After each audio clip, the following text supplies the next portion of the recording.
সামাজিক সুবিচার নিশ্চিত করা না গেলে ছাত্র জনতার এই বিপ্লব সরকারের সংস্কার অর্থবহ হবে না বলে মন্তব্য করেছেন জামায়াতে ইসলামের আমির ডাক্তার শফিকুর রহমান। একই সঙ্গে দেশকে সুগঠিত করে অবাধ নির্বাচনের পরিবেশ তৈরি করা পর্যন্ত অন্তর্বর্তীকালীন সরকারকে সময় দিতে চায় জামায়াত। বিস্তারিত অরণ্য গফুরের রিপোর্টে।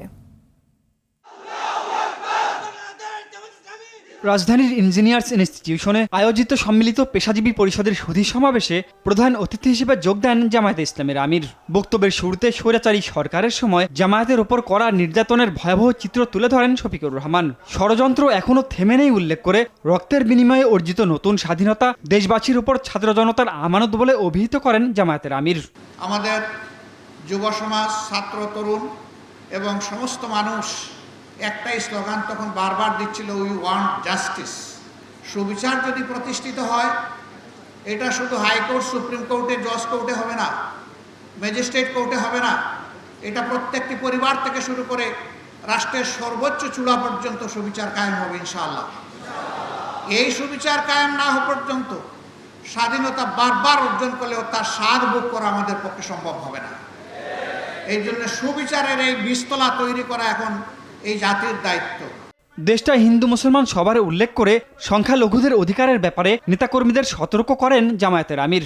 একই সঙ্গে আগামীর জন্য ছাত্রদের সৎ, দক্ষ ও যোগ্য হয়ে গড়ে ওঠার আহ্বান জানান ডাক্তার শফিকুর রহমান। জনতার এই আমানত আমাদেরকে বহন করতে হবে এবং তার প্রতি সম্মান দেখাতে হবে। বর্তমানে যে সরকার আছে, জনগণই তাদেরকে এই দায়িত্ব দিয়েছে।